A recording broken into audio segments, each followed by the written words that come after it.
bienvenidos. Ustedes se tienen que ir mirando que se esté grabando. Lo levanta así y ve que es rojito. Sí.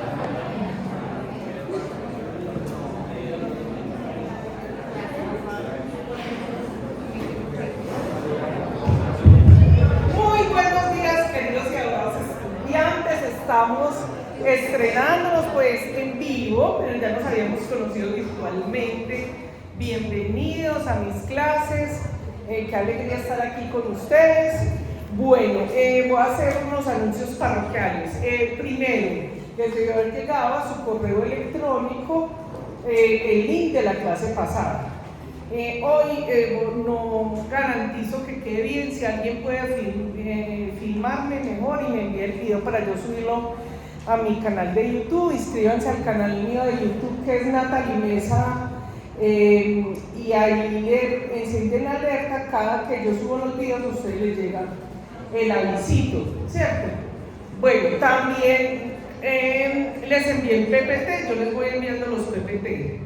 Bueno, lo otro es que pues como ocurrió la tragedia del día que teníamos clase, entonces pues ha habido todo este movimiento, realmente pues han como movido los temas. Realmente el primer tema que, o sea, como a mí me gusta darlo, es primero el metabolismo y luego vamos, ay, ese chico allá que tiene los ojos tapados que está durmiendo. Entonces, ¿qué?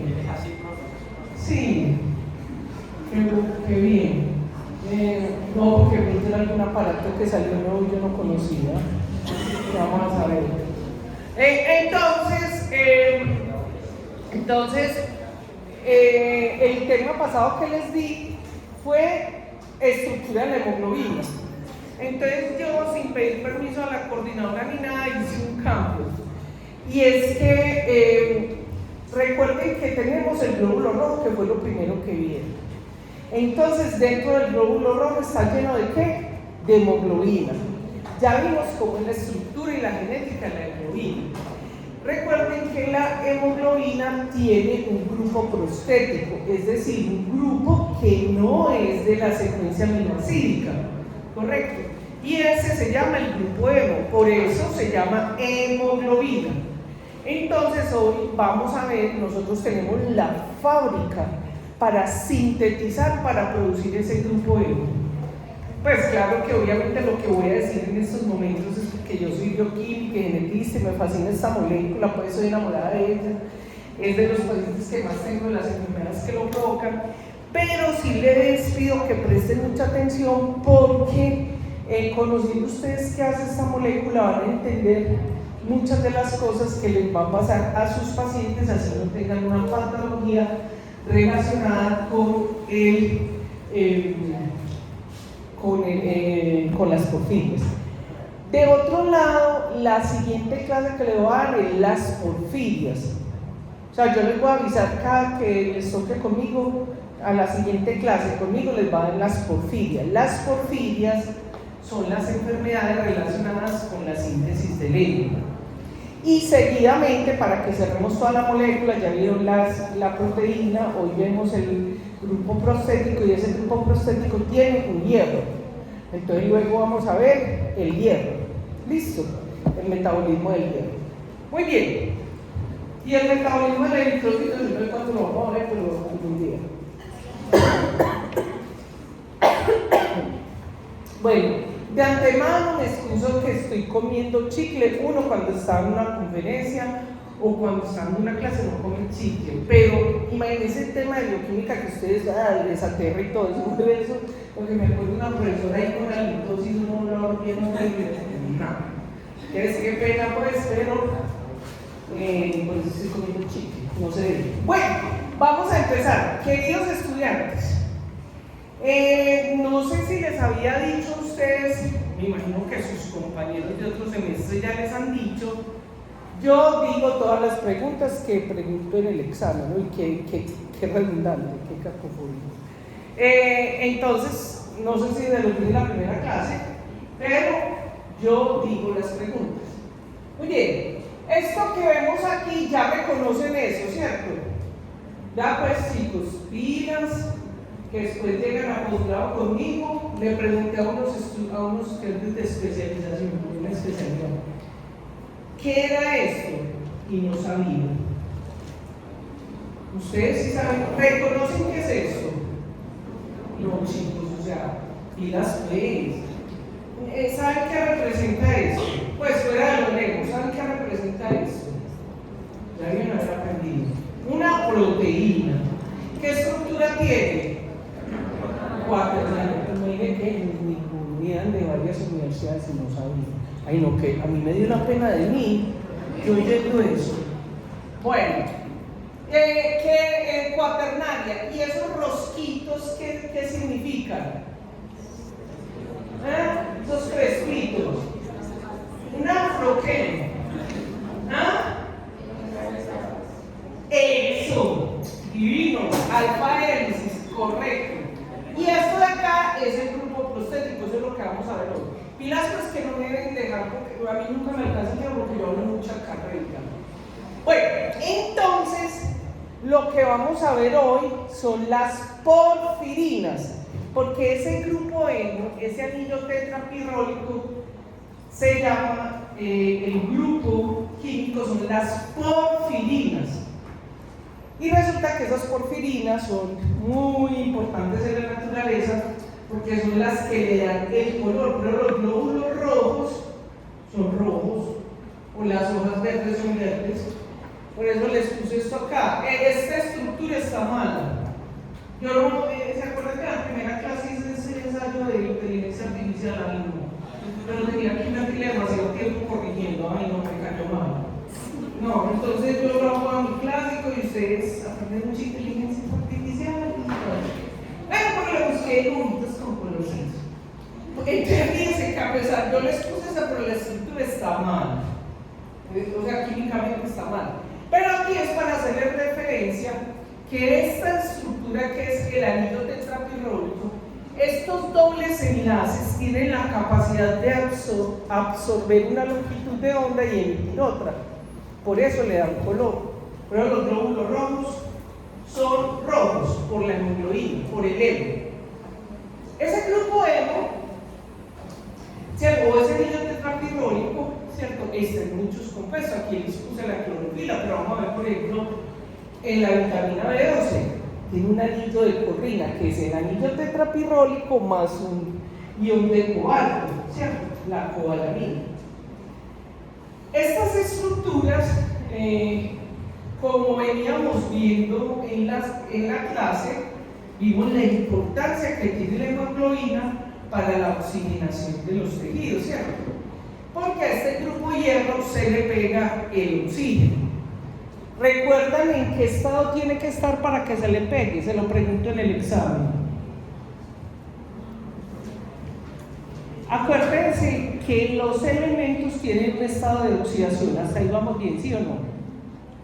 Entonces, el hierro, para que se le pueda pegar el oxígeno, tiene que estar en +2, o sea, ferroso.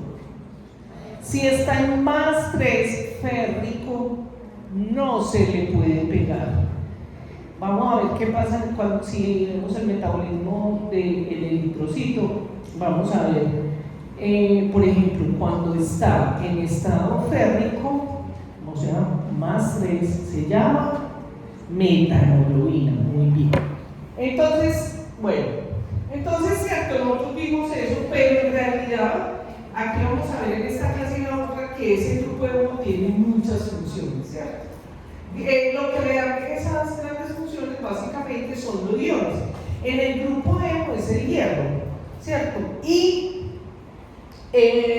Pero en la naturaleza existen otro tipo de porfirinas, ¿cierto? Entonces están en las bacterias, en los parásitos, ¿cierto? Y en los honguitos, y existen anillos tetrapirrólicos que tienen magnesio, manganeso, níquel, cobalto, etc. Muy bien.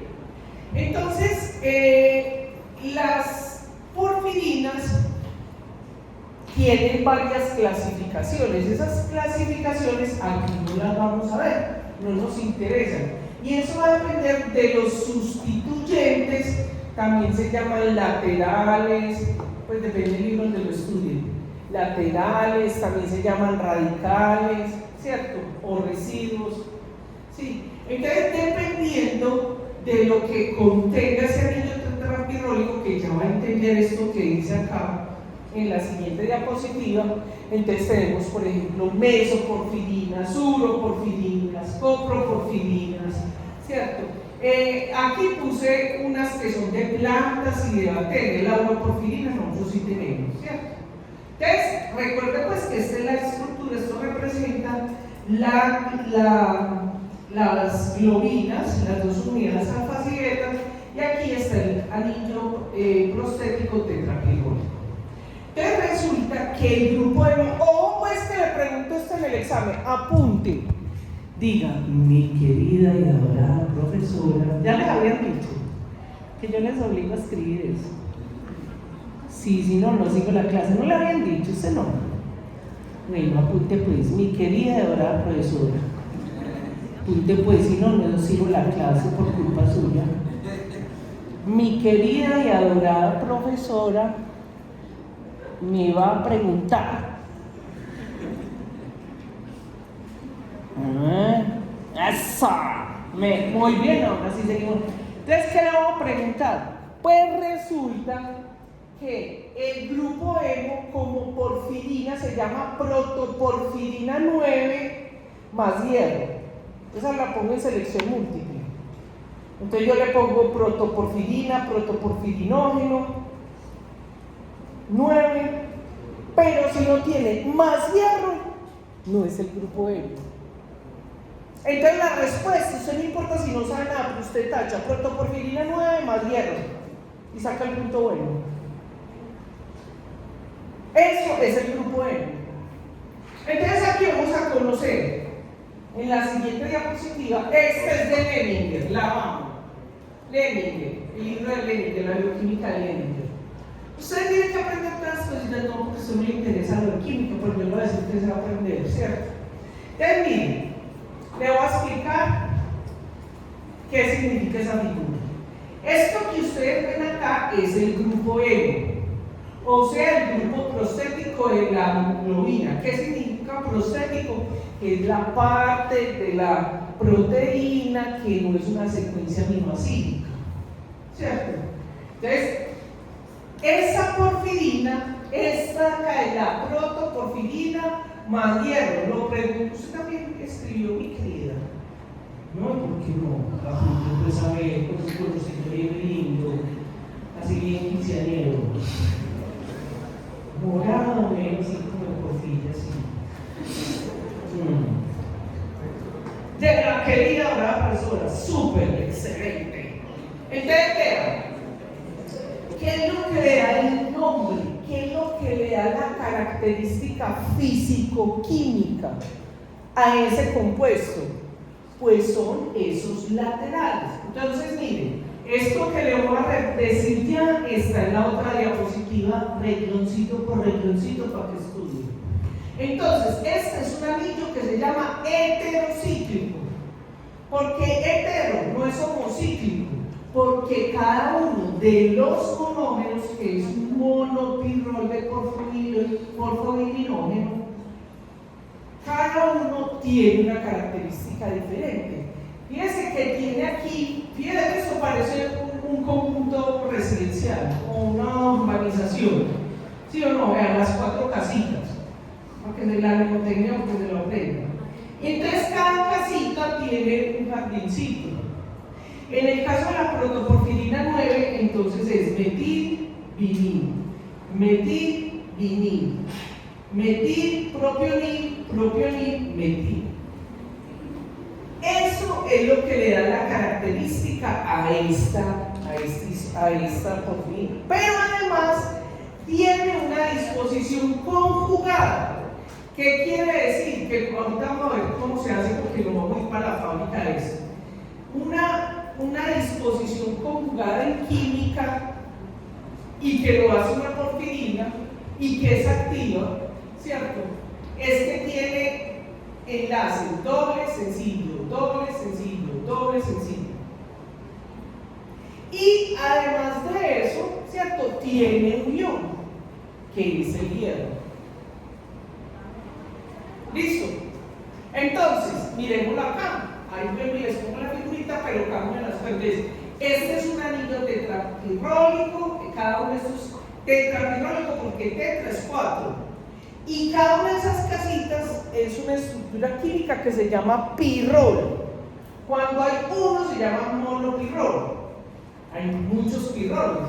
En este caso es un monopirrol de porfodino, y ahorita lo vamos a ver. Y entonces ellos se unen por grupo metil, ¿cierto? Miren que se peguen acá, se pegan. Muy bien, pero además, ay, usted diría, ay, yo para qué necesito saber todos esos palitos y todo eso. Porque usted va a recordar cuando tenga pacientes con porfiria, ¿cierto? Que hay una estructura que tiene la capacidad de absorber una longitud de onda. Entonces, miren, vamos a hacer todos así, miren. Todos hagamos así, háganlo pues. El que no lo haga, yo no sigo la clase. A ver, quítele el velo a ese bello dormiente, si no, le doy un piquito. Bueno, vea, por allá hay una niña que está con la tablet y lo hace así. No paramos.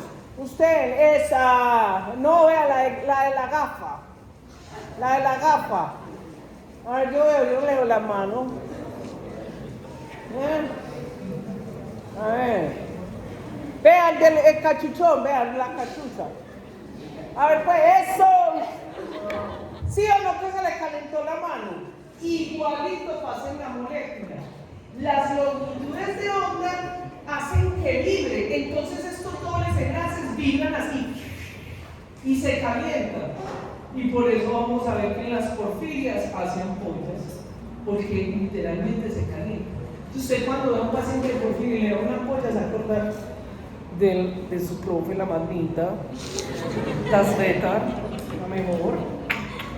Y entonces usted se acuerda, ay, esa ampolla, allá está el grupo emo. ¿Sí o no? Bueno, eso lo vemos en la próxima clase.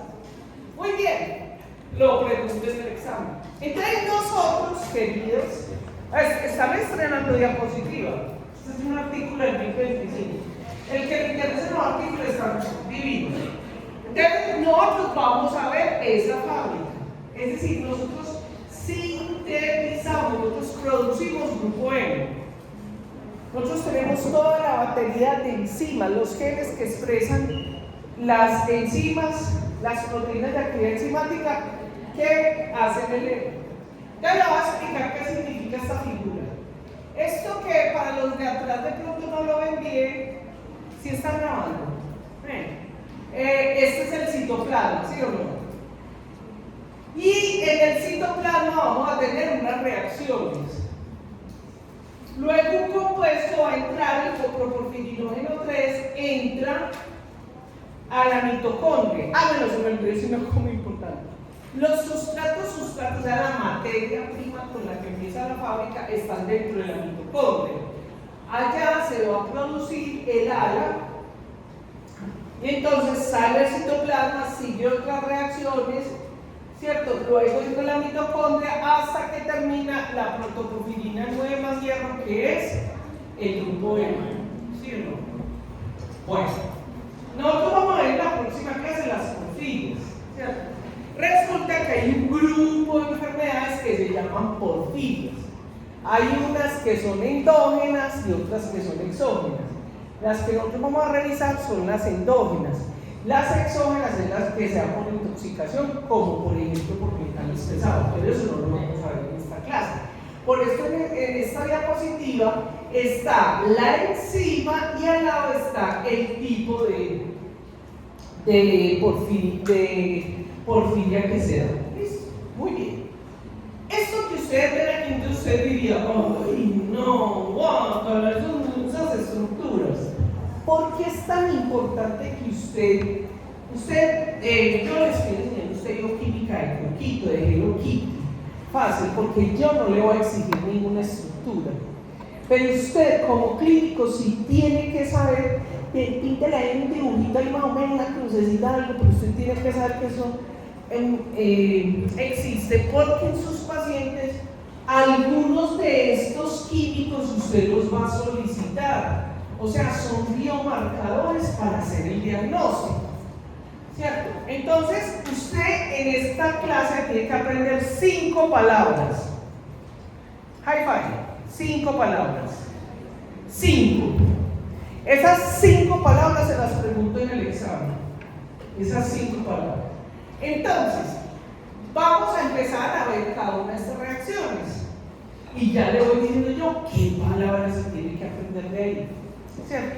Bueno, entonces fíjese usted que por qué es importante como médico, como personal de la salud, porque eso no solamente es para los médicos, también lo voy a saber la enfermera, el microbiólogo, el bacteriólogo, porque ellos son los que procesan y ayudan a que la muestra esté bien. Entonces, usted tiene que saber eso porque usted va a mandar a medir el ALA y el PMG, o sea, el ALA y el PMG. Para usted decir qué tipo de porfiria es, usted tiene que saber los isómeros de porfirinas, que son todos estos muñequitos que hay acá, las estructuras químicas. Por eso es que es importante. Muy bien, vamos entonces a empezar. Los invito, les doy la bienvenida a esta fábrica, es una fábrica. Bueno, ¿qué otra cosa? Bueno, eso es para el diagnóstico, pero además resulta que el producto final de esta enfermedad, de esta vía, es el protoporfirinógeno nuevo, o sea, grupo M. Y resulta que en esa vía tiene un feedback. Es decir, que cuando hay suficiente pool, a ver lo que leo, cuando hay suficiente emo, a nivel de la expresión clínica en el núcleo, le dice, no, tenemos mucho emo, entonces no produzcas ANA-S1, o sea, la enzima que produce el ANA. Y resulta que ese concepto que se ve así caricaturesco es lo que usted va a poner en sus pacientes. Usted en su paciente pone grupo M y pone glucosa para parar la expresión química de esta enzima. Por eso usted tiene que saber eso. Bueno, muy bien. También hay otra cosa que les da un poquito de dificultad. Resulta que dentro de esos isómeros de porfirinas, entonces tenemos los coproporfirinógenos, ¿cierto? Coproporfirinógeno, uroporfirinógeno, ¿cierto? O sea, todavía no es una porfirina, todavía no tiene las características, no tiene los residuos y no tiene esa disposición conjugada de doble sencillo doble, ¿cierto? Ya entonces las reacciones químicas lo convierten en una porfirina, en este caso la coproporfirina 1. Entonces, esa coproporfirina 1 ya entonces tiene sus radicales, tiene su disposición conjugada. ¿Y por qué hay 1, 2, 3, 9? Porque eso va a depender de los isómeros que tengan, ¿no es cierto? Muy bien, eso es un concepto de nomenclatura química, aquí no nos interesa, pero sí hay que saber que los coproporfirinógenos y las coproporfirinas son estructuras diferentes. Todo ese conjunto se llama isómeros de porfirinas y isoparecido, mera unidad, isómeros de porfirinas que usted va a detectar en la orina, en el popó, en el plasma de sus pacientes. Todos esos dibujitos que te muestro ahí no los hice yo, solo hice uno que ustedes van a ver todo mañana y todo pues. Yo no sé dibujar, yo solo sé pensar moléculas y esas cosas, por eso no sé. Pero esos son sacados de artículos. Ahí abajo, que me quedó como que abajo. Si ven que abajo le pongo el artículo que saqué, es el dibujito. Bueno, entonces vamos a empezar en la fábrica. Estamos dentro de la mitocondria. ¿Cuál es la materia prima? Un paréntesis. Miren, cada quien estudia sus materias, sus disciplinas como las pueda entender. Pero yo les recomiendo, una de las recomendaciones que le hago, como me imagino que aquí hay algún experto en química o bioquímica, entonces de pronto le da un poquito de dificultad, pero acuérdese de lo más elemental. Si usted coge reacción por reacción, vea. Entonces, por ejemplo, ¿qué contiene una reacción enzimática? ¿Se acuerdan? ¿Quién se acuerda? Muy bien, el sustrato. ¿Qué más tiene? La enzima, muy bien. ¿Qué más? El cofactor o coenzima y el producto, ¿cierto? Entonces así vamos a ver cada reacción. Yo le pongo el símil, le pongo, en el próximo clase traigo en un librito, un cuento que escribí para niños que se llama Sally en el universo de las enfermedades raras. Ahí en los muñequitos está una fábrica que es el símil que utilizo para decir que un trabajador está dormido o está perezoso, que es lo que pasa. En realidad es que se expresa de manera deficiente, entonces por eso la deficiencia hace que se acumulen algunos productos y falten otros. Entonces vamos a empezar, son 8 reacciones, 8 reacciones. Entonces, de cada reacción vamos a decir los sustratos, la enzima, la coenzima o cofactor cuando sea necesario y el producto. Recuerde que generalmente el producto en una vía o en un ciclo, el producto se convierte en sustrato, ¿cierto? Este es el caso acá. De otro lado, las enzimas generalmente tienen el nombre como popular o conocido, es el nombre o de los productos, de los sustratos o del producto y la función que hace la enzima. Vamos a empezar entonces. Bueno, ¿cuáles son los sustratos? ¿Cuáles son los sustratos? En esta diapositiva usted va a aprender dos palabras, dos palabras, ¿cierto? Yo ya le digo cuáles van a ser. Entonces, ¿cuáles son los sustratos aquí? El succinilco de enzima A y la glicina. ¿Se acuerdan de dónde ese succinilco de enzima A, dónde vieron en biología de la célula y endocrinología? En el ciclo de Krebs. ¿Y la glicina? ¿Qué es? Un aminoácido, es el aminoácido más sencillo, porque un aminoácido es un carbono, tiene el grupo amino y el grupo carboxilo, una H y el radical. El radical de la glicina es una H. Muy bien, hasta ahí vamos bien. Entonces viene la enzima. La enzima se llama delta ácido aminoleurínico sintasa. O dejémoslo sencillito. Aminoleurínico sintasa. Esa es la enzima. Ácido aminoleurínico sintasa. ALA S1. No se aprenda todo eso. Ácido aminoleurínico, no lo aprenda. ALA S1. La pregunto en el examen. ALA S1. Y no la 2. ¿Por qué la 1?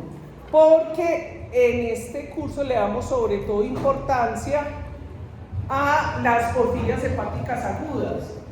Y nosotros tenemos dos tipos de ALA S1. Una hepática, la número 1, y la 2 que es en la médula ósea, ¿cierto? Y la ALA S1 es la que modula esta vía. Entonces la ALA S1, ya tenemos la primera ALA S1, esa es la enzima. Y hace que es sintasa, no sintetasa, porque no necesita energía para hacerlo. ¿Y cuál es el producto? Cuando se condensa y se une este succinilco enzima de glicina, el producto es el ALA, segunda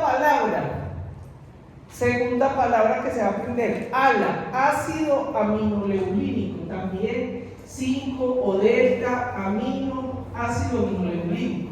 Pero usted, no me importa todas esas letras, no me importa que aprenda ALA. ¿Por qué? Porque usted va a poner ahí en la nota de su paciente, determinar ALA y PBG en orina.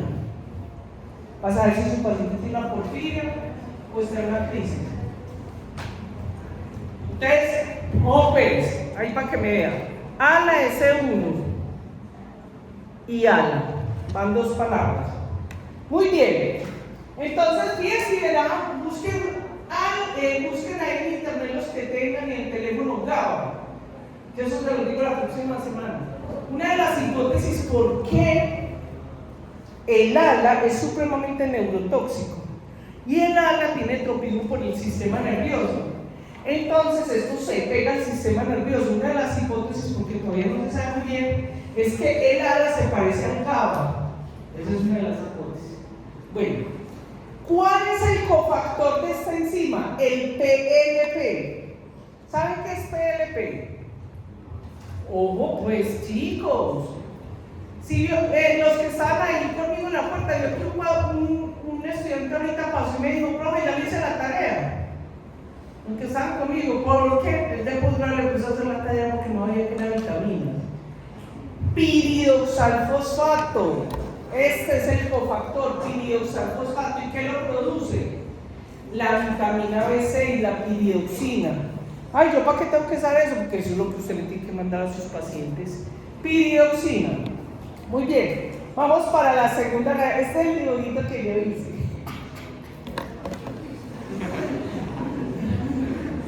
Bueno, pues, esta vallecita tiene emisión. Muy bien. Entonces, estamos en la mitocondria y el ala sale al citoplasma. Vamos para la segunda reacción. ¿Cuál es la segunda reacción? La segunda reacción, sustrato. Dos alas. Una ala, dos alas. De ahí, en amarillo y azul. Dos alas. Y viene una enzima que es la ala D. Ala D. Ácido aminoleulínico deshidratasa.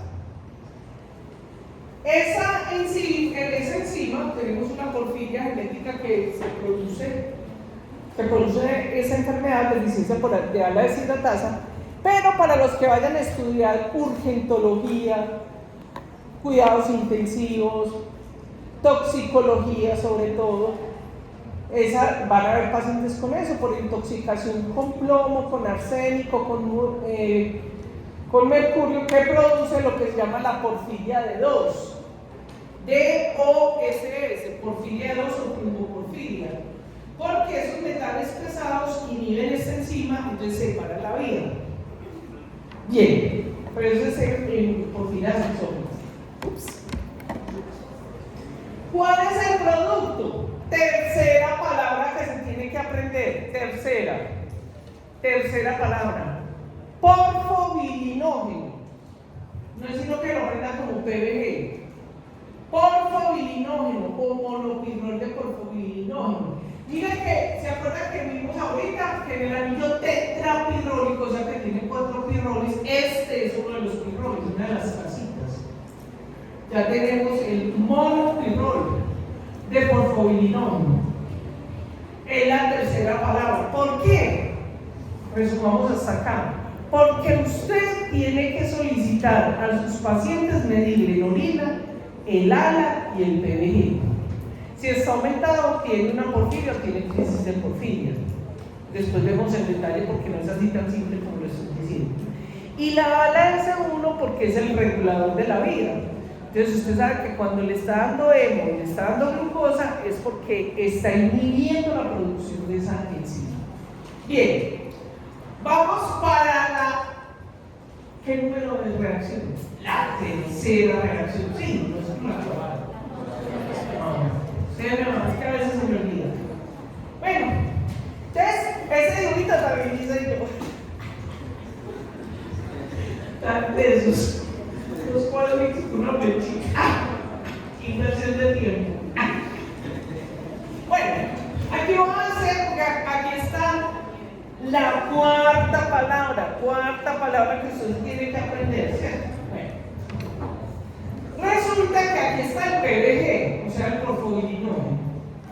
Y ese porfobilinógeno todavía no ponga encima sustrato y eso, porque lo vamos a ver con dibujitos de verdad. Pero aquí, esta diapositiva la hice especialmente para ustedes porque la cuarta palabra que se tienen que aprender es PBGD, que es porfobilinógeno desaminasa. Es una enzima. ¿Y por qué la tienen que aprender? Porque es la única enzima que se ofrece en nuestro país que usted puede medir. Y si usted mide esa enzima y está deficiente, su paciente tiene porfiria intermitente agudo. Entonces, resulta que el gen que produce esta proteína, de hecho en algunos países, antiguamente la enzima no se llamaba porfobilinógeno deaminasa, pero se lo encuentran desaminasa en la oferta, en los programas de computador cuando ustedes van a solicitar exámenes. Entonces, la enzima antiguamente, o la llamaron, cuando la descubrieron, se llamaba hidroximetil bilalosintasa. De hecho, el gen para determinar la porfiria intermitente aguda es HMBS, ¿cierto? Bueno, chicos, qué pena, pero se los voy a aventar porque me está doliendo mucho la rodilla. Bueno, entonces, resulta que voy a hacer aquí para poner algunas manitos que se ven. Ahí les diré. Entonces, todavía hay algunos países, como ya ustedes son unas generaciones tan pilosas, generaciones del mundo que seguramente van a ir a trabajar en cualquier parte del mundo.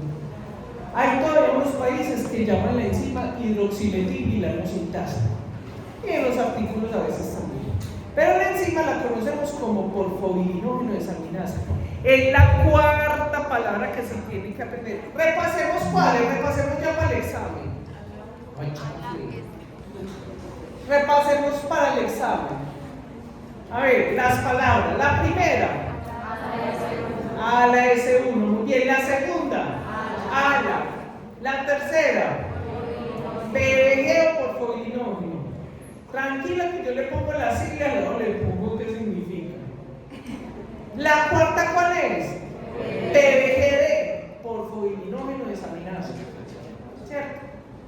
Y la quinta, que es todo el resto de lo que vamos a ver, que son los isómeros de porfirinas, ¿cierto? Eso es lo quinto que se tiene que aprender.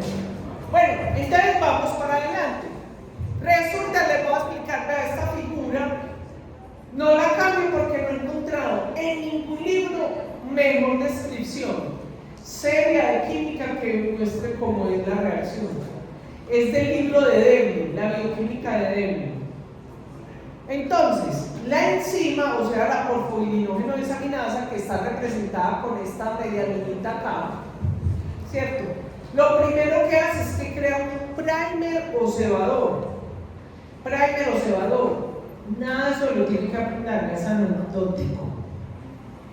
Entonces crea lo que se llama un aducto de pirrometano, o sea, que es la enzima con dos PBGs. Eso se llama aducto de pirrometano. Entonces, ¿qué hace la enzima? Le va pegando otro PBG. Chin, chin. Ahí fue que bueno. Chin, chin. ¿Sí o no? Hasta que gusta 6. Cuando ya gusta 6, corta. Y queda este compuesto, que es el hidroximetil bilano. Tampoco lo tiene que aprender. Ahora usted tiene que identificar eso porque vean, yo he escuchado conferencias de profesores aquí muy espabilados, muy famosos con muchos papelitos y todo, diciendo unos horrores. Y yo, ay, qué pena mis oídos oír esas herejías. O pues que ya usted pasó por mis manos y no debe decir eso. Resulta que entonces nosotros tenemos este compuesto que es un compuesto lineal. Analicémoslo. Ve, usted todo lo que ya aprendí en esta clase. ¿Sí ven las casitas? ¿Qué son las casitas? El PBG, monopirrol, vea, anillos de pirrol, tin, tin, tin, ¿sí o no? Las casitas. ¿Qué significa el P? Acetilo propionato o propinil, como en donde lo lea, pues. Tiene su diferencia química, pero no va a entrar en ese detalle. Bueno. Entonces, esto es lo que el error tan grande que dice. Resulta que ese compuesto lineal, el hidroximetilano, tiene dos vías. Ahí, mientras usted le está mirando, se está haciendo eso en estos momentos en su organismo. En este instante, en todo se está haciendo eso. Ese hidroximetilano tiene dos vías. Una, que es esta, se cierra espontáneamente, o sea, no necesita enzima, ¡pum!, se cierra. Y forma isómeros tipo 1. Isómeros tipo 1. Ay, Robin, ¿por qué me aprende eso? Porque usted lo ve en sus pacientes curo 1, copro 1, curo 3, como 3. Eso lo va a ver usted en la orina, en el popó, en el plasma de sus pacientes. Por eso lo tiene que saber. Ahora, estas tipo 1, a partir del uroporfirinógeno 1, ¿se necesita enzima? No, se cerró espontáneamente. Nosotros podemos usar esas porfirinas, ese porfirinógeno, no tenemos enzimas para hacer eso, pero sí nuestra microbiota. La microbiota, o sea, las bacterias del intestino, lo modifican y convierten este uroporfirinógeno 1, o sea que no tiene una disposición conjugada, no es biológicamente activo, y lo convierte en coproporfirinógeno 1. Miren que ya ahí tenemos dos isómeros de porfirina, o sea, la quinta palabra que usted tiene que aprender, isómeros de porfirina, que usted puede ver aumentado en sus pacientes. Eso lo vamos a ver en la próxima clase. Esa es una de las vías. No vamos a seguir por esa vía, aunque en la próxima diapositiva de Debbie lo va a mostrar otra vez eso para que lo entiendan mejor. Se va por la otra vía. Bueno, se me olvidó decir una cosa muy importante. Entonces resulta que cuando está deficiente esa PBGD, o sea, la porfobilinógeno desaminasa, si está deficiente produce la porfirina intermitente aguda. Bueno, la otra vía o sea, el sustrato, el hidroximetilano, la enzima, el uroporfirinógeno 3 cosintasa. Esa enzima, cuando está deficiente, produce la porfiria eritropoyética congénita, que es la que da, ahorita vemos otra diapositiva, que es la que produce la porfiria de útero o la porfiria de Drácula, por ahí se conoce así. Entonces, sustrato hidroximetilano, la enzima uroporfirinógeno 3 cosintasa, y el producto es uroporfirinógeno 3, ¿cierto? Vamos para la siguiente. Miren acá, queridos, este es de Debbie. Entonces, tenemos el porfobirinógeno, hace el intermediario, o sea, el sustrato que se llama como hidroximetilano. ¿Lo tiene que aprender? No. Hay dos vías, una donde se hacen los isómeros tipo 1. ¿Usted los necesita conocer? Sí, porque los va a detectar en sus pacientes. ¿Quién hace esto? Las bacterias, ¿cierto? Y nosotros vamos a seguir la vía por aquí. Esta es la vía que vamos a seguir. Estamos acá. Aquí se produjo el uroporfirinógeno tipo 3. Vamos para verlo ahí, ¿cierto? Entonces, hidroximetilano, sustrato, la enzima, uroporfirinógeno 3. Deficiencia de esta enzima, porfiria eritropoyética congénita. Vamos para. Es que yo me retrocedí, ok. Vamos para la quinta o cuarta. Entonces, ¿cuál es el sustrato? Verá que usted ya aprendió la dinámica y ya no tengo que decir. ¿Cuál es el sustrato? Eso, dígalo, no importa si se equivocan, aquí vinieron a aprender, no a demostrarme que saben. Uroporfirinógeno 3. Uro 3. Así es como le va a llegar a usted el resultado del laboratorio. Uro 3. Ese es el sustrato. ¿Cómo se llama la enzima? Uroporfirinógeno, mira que todavía no es porfirina. Decarboxilasa. Uro D. ¿Por qué es importante esa? Porque la porfiria más frecuente de todas las 8 porfirias es la porfiria cutánea tarda, que se produce cuando está deficiente esta enzima, ¿sí o no? ¿Y cuál es el producto? El copro 3 o coproporfirinógeno tipo 3. ¿Sí o no? Vea ese bello durmiente, piquito, allá. ¿Sí o no? Vamos para la quinta reacción, ¿sí o no? Entonces, ¿cuál es el sustrato? Ahí verá que ya lo sabe. Muy bien, el copro 3, coproporfirinógeno 3. ¿Cuál es la enzima? Coproporfirinógeno oxidasa. Esta enzima, ahí no aparece, pero apúntenlo, tiene cofactor PLP, o sea, pireoxalfosfato. ¿Y por qué es importante? Porque cuando su paciente con coproporfiria esté en una crisis, esto implica vitamina B6. A las poquitas enzimas que estén buenas o le funcionen, usted les ayude. Bueno, cuando esta coproporfirinógeno oxidasa está deficiente, produce la coproporfiria hereditaria. Vamos para la que número, sexta reacción. Entonces, ¿cuál es el sustrato? Ahí está pues el pastel. ¿Cuál es el sustrato de la siguiente? Adivinen qué va a aparecer en la siguiente reacción. El protoporfirinógeno 9. ¿Ya está listo para leerlo?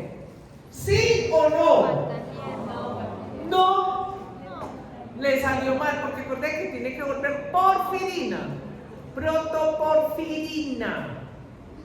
Y todavía estamos en dinógeno. ¿Listo? Muy bien. Pero aquí les pongo los dibujitos míos. El coproporfirinógeno entra a la mitocondria. Entra a la mitocondria y ya termina el resto de reacciones dentro de la mitocondria. Entonces la pregunta que me hace por allá, el de las gafitas de tela, o el no sé qué se hizo. Usted tenía la gafita, no sé qué en los ojos. Y hágase el bobo que ya lo pillé. No, ahí marrullero, piquito para allá. ¿Yo qué estaba diciendo?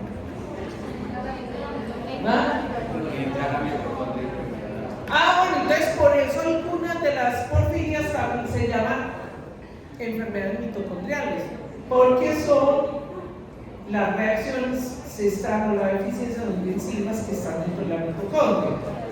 ¿Listo? Bueno, entonces la siguiente reacción, el sustrato es el protoporfirinógeno 9 y viene una enzima que se llama protoporfirinógeno oxidasa. La deficiencia de esta enzima produce porfiria variegata. Tenemos 2 pacientes, las vamos a ver en la próxima clase, reconocidas en la ciudad de Medellín, y vienen a los hospitales que ustedes van a trabajar, al Pablo Tobón, al San Vicente, al Sagrado Corazón, o sea que les va a tocar a ustedes. Bueno, entonces, ese protoporfirinógeno 9, mire que este era el sustrato. ¿Y qué tenemos como producto? La porfirina. Reconozcamos, mire que ya está lista nuestra molécula. ¿Sí ven? Qué lindo. ¿Tiene conformación conjugada? ¿Sí o no? Mire el dibujito, usted dice, enlace, doble sencillo, doble sencillo, doble sencillo. ¡Ay, sí! ¿Sí o no? Ya está lista. Y acuérdense que vimos al principio. ¿Qué vimos al principio?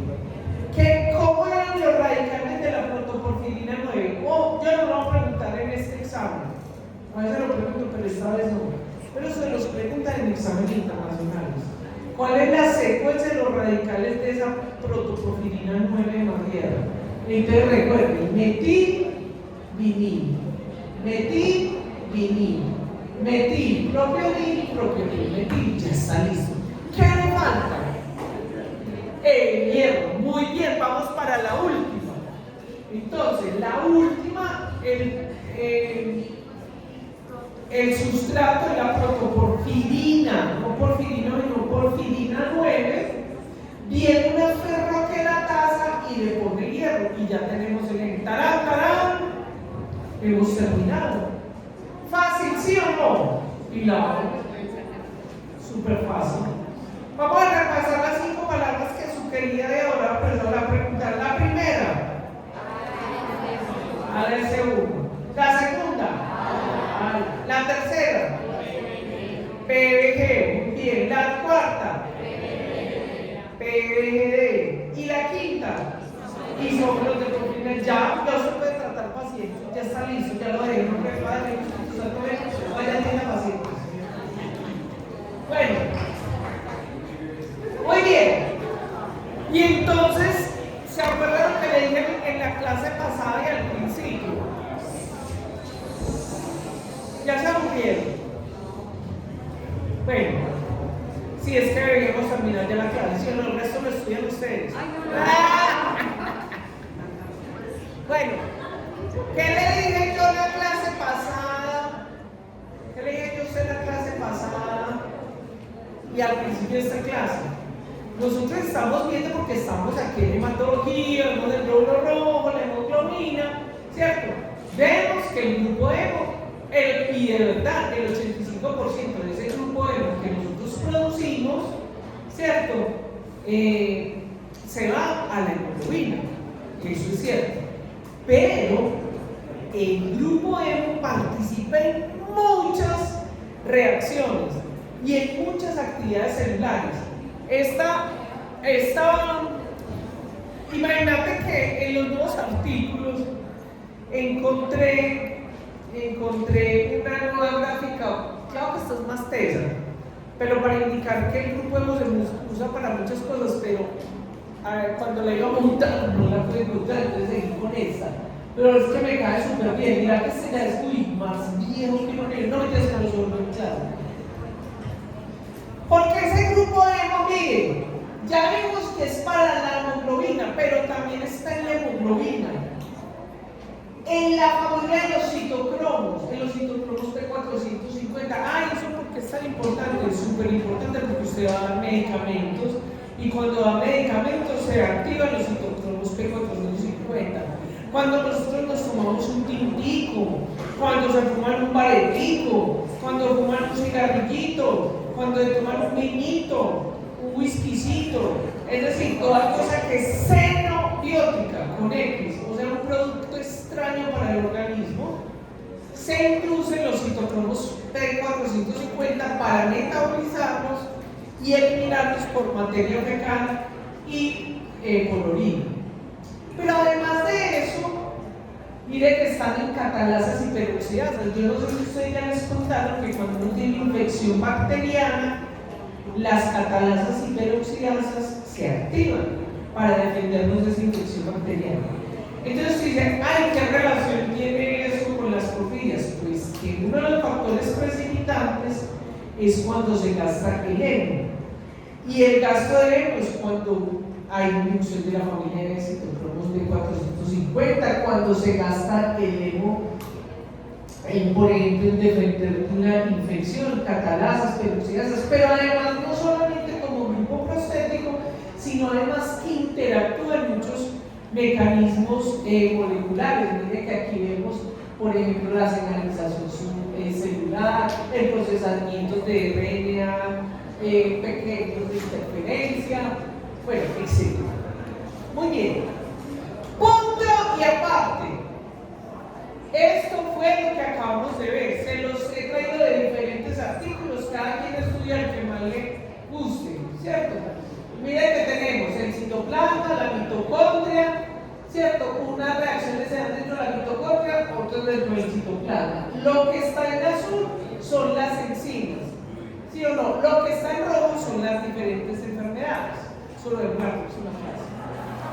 Resulta que entonces nosotros constantemente estamos sintetizando hemoglobina, pero recuerdan cuando vieron la introducción de la clase, les dijeron que nosotros,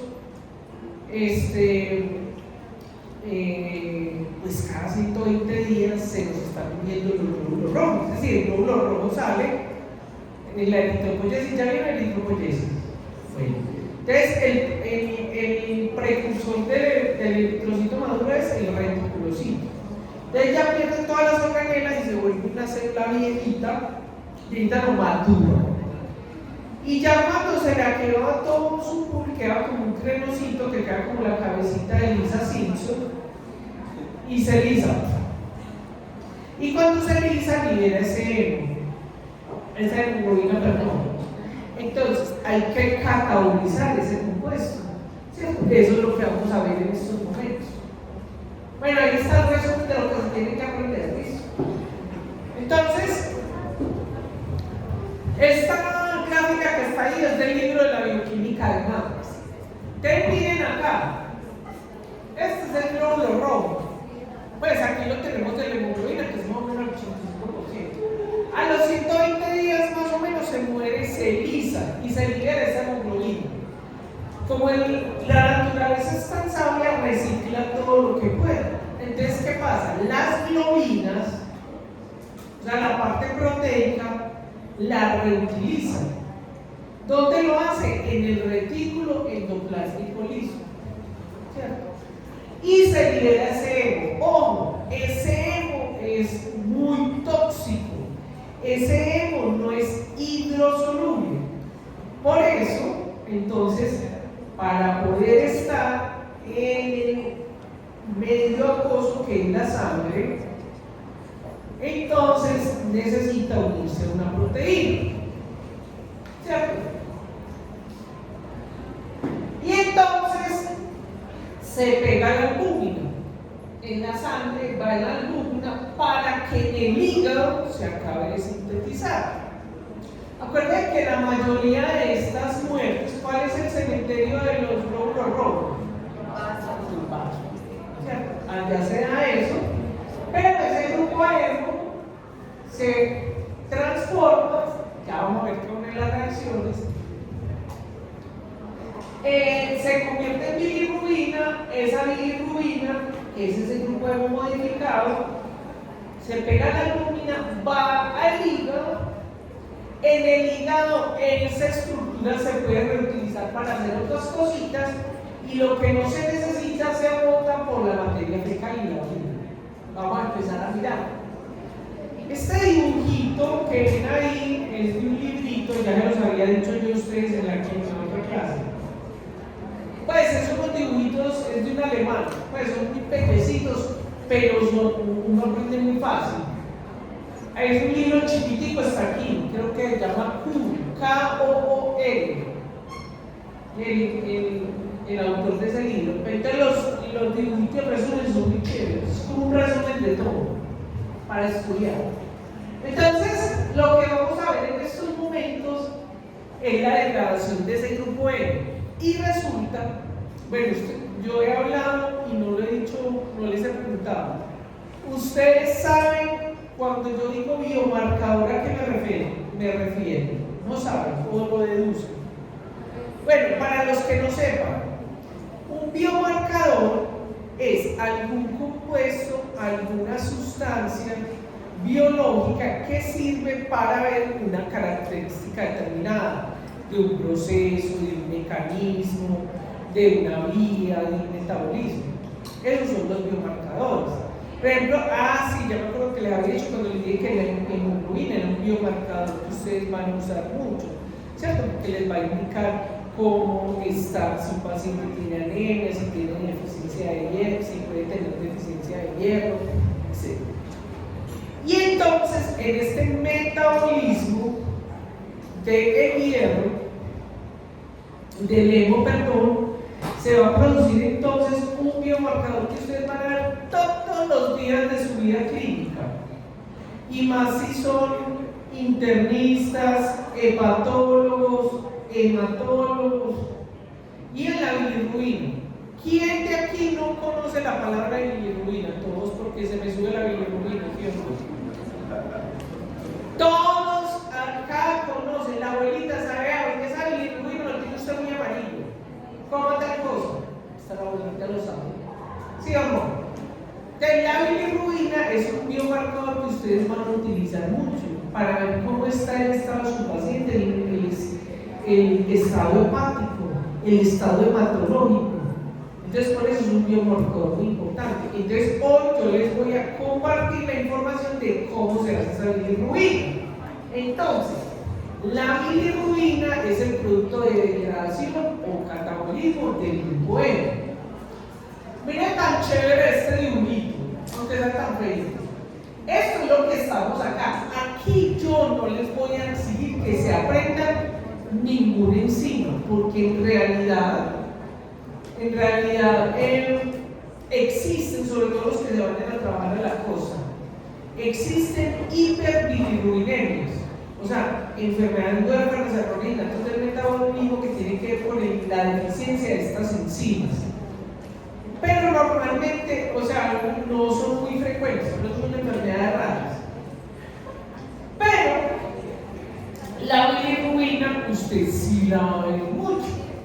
Entonces, aquí están como las dos reacciones que ocurren, es decir, cuando tenemos el hemo y cuando se convierte en bilirrubina. O sea, la primera reacción que tiene es la hemooxigenasa, esta de acá, hemooxigenasa. Aquí no tiene tanta importancia, pero en las proteínas, las porfirias cutáneas sí tiene importancia, pero aquí no vamos a ver eso. Entonces tenemos la hemooxigenasa. Esa hemooxigenasa produce la bilivertina. Y se llama así porque usted ha visto el popó de los pajaritos y de las aves es como verde, y el de muchos reptiles es porque ellos eliminan bilivertina, ¿cierto? No, y nosotros a veces también podemos tener el popó verde, pero por otras razones. Pero ese verde no. Ese verde que uno ve en esas materias fecales es bilivertina.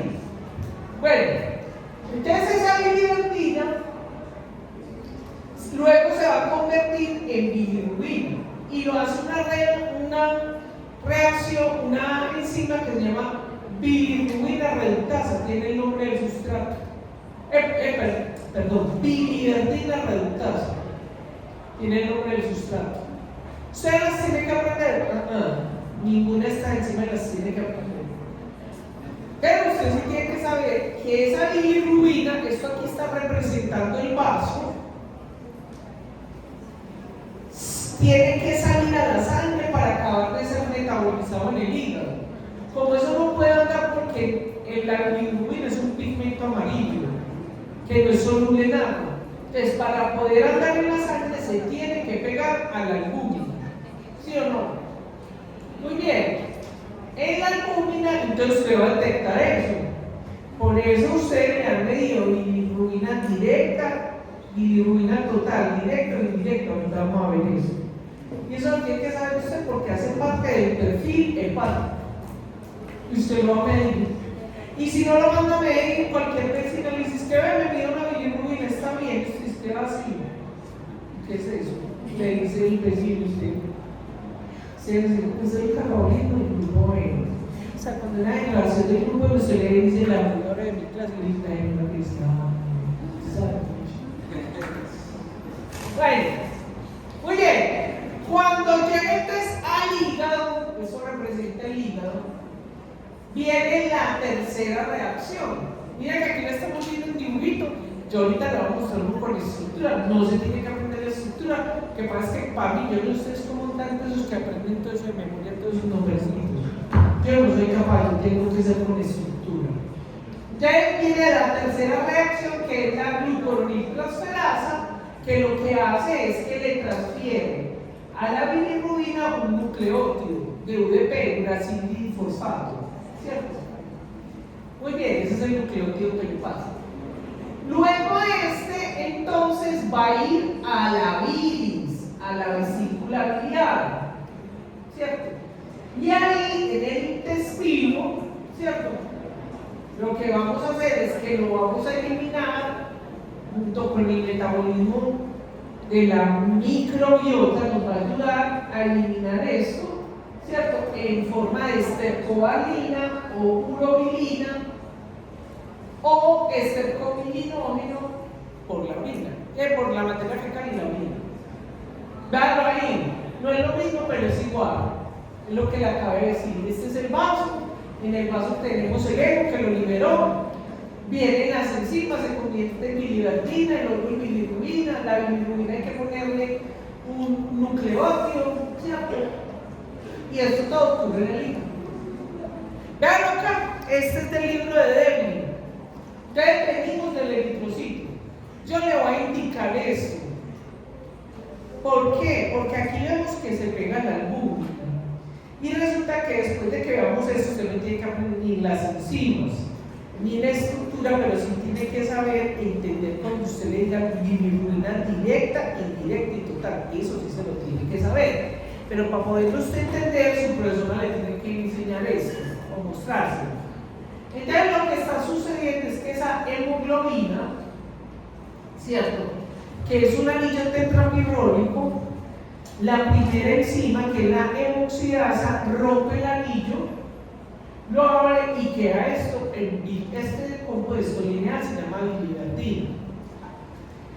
Esa biliverdina entonces se reduce, que fíjense que es exactamente igual, que la única diferencia, que en este nitrógeno acá se le quita un H, se reduce y conforma la bilirrubina.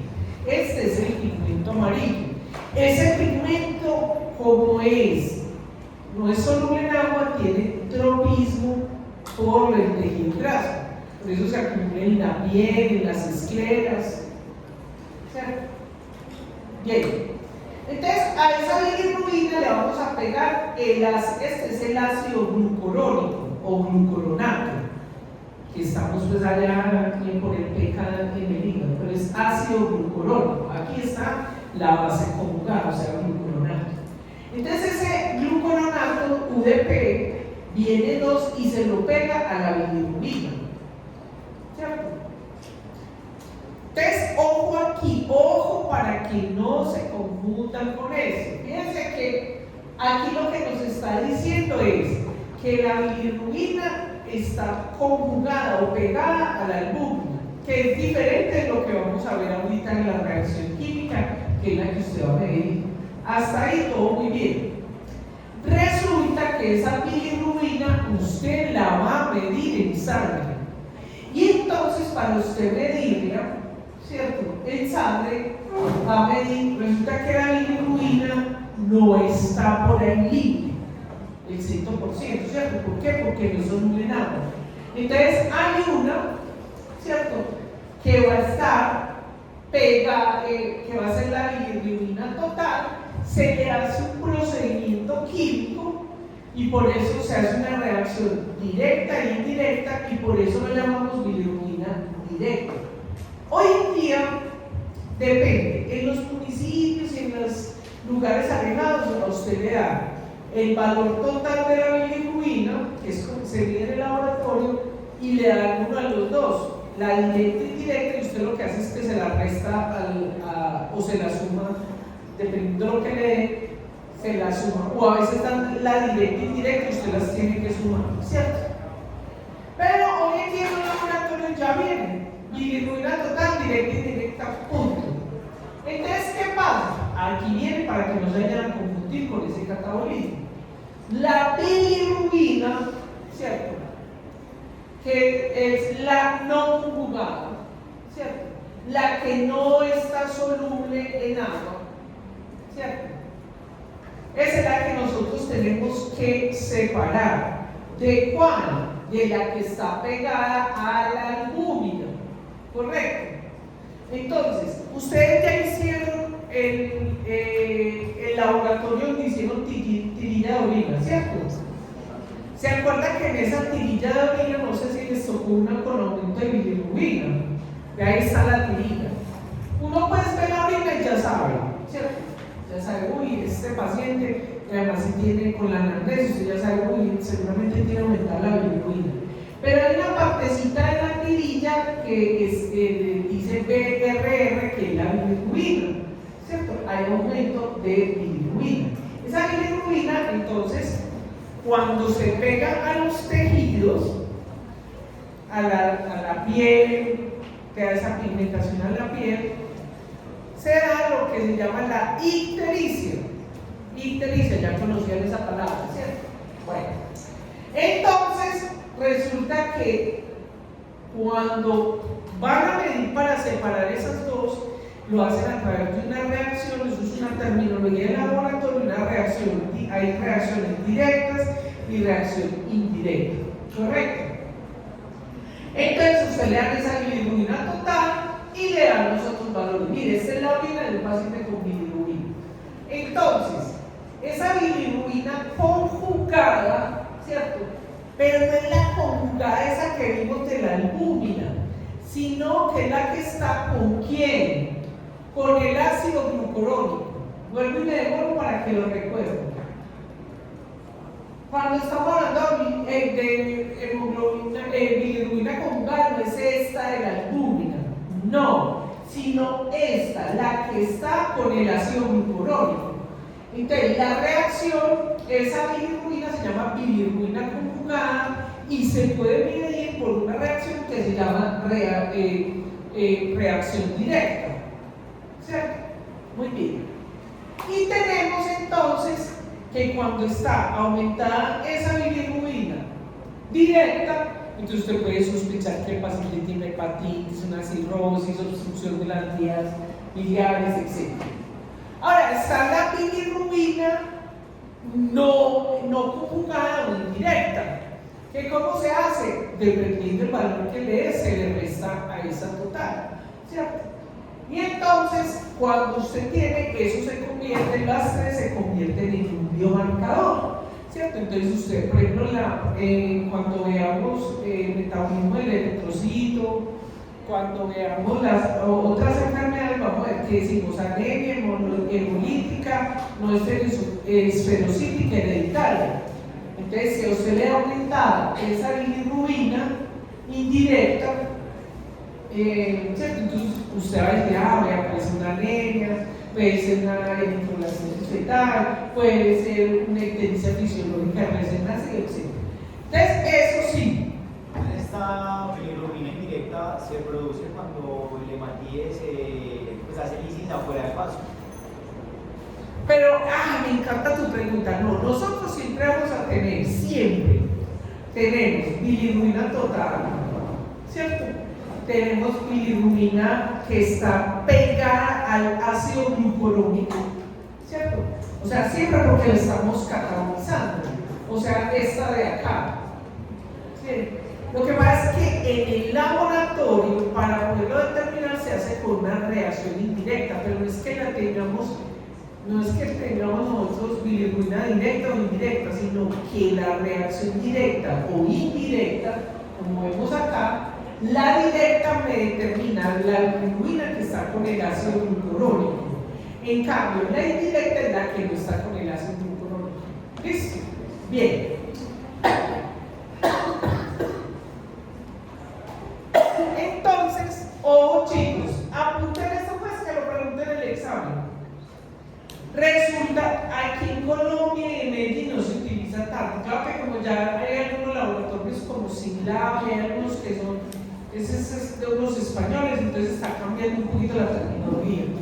Pero a usted, cuando vaya a los Estados Unidos, a Europa, a ciertos países del Oriente Medio, usted le pide el perfil hepático, ¿cierto? Incluso en hematología ustedes van a usar mucho el perfil hepático. ¿Qué tiene el perfil hepático? Eso está ahí, ¿no?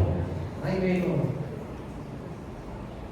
Bueno, sí, lo vemos más adelantito.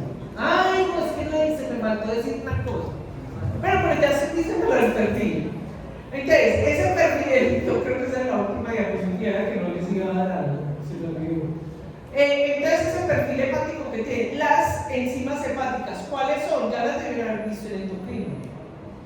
GPT, GOT, ¿se acuerdan de esa? No. Glutamil, piruvato, transaminasa. GOT, GPT. GGT, esas son las transaminasas.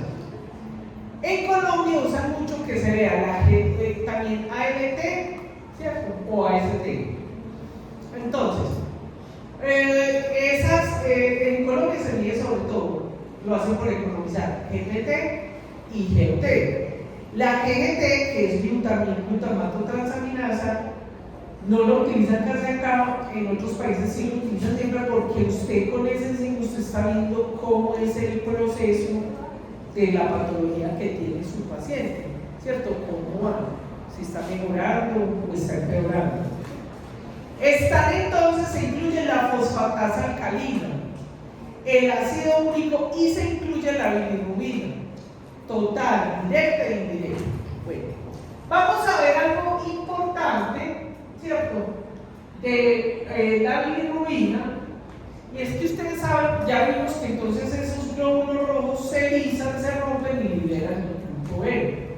La hemólisis entonces va a producir una ictericia. ¿Por qué? Porque se metaboliza y produce lo que se llama ictericia. Pero hay una ictericia que, sobre todo para los que van a ser aquí ginecólogos, neonatólogos, pediatras, que es la ictericia del recién nacido, que puede ser por un error del metabolismo, pero también puede ser por un problema de compatibilidad de RH con la madre, o por muchas razones, o por una hiperbilirrubinemia, ¿cierto? Como lo vimos antes.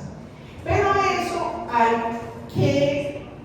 hay que eliminarlo, ¿cierto? Porque si no se produce el kerníterus, que es la ictericia neonatal. Esa ictericia, como tiene tropismo es por el tejido raso, entonces se pega en el cerebro y produce pues un retardo mental severo y una espasticidad en esos niños, ¿cierto?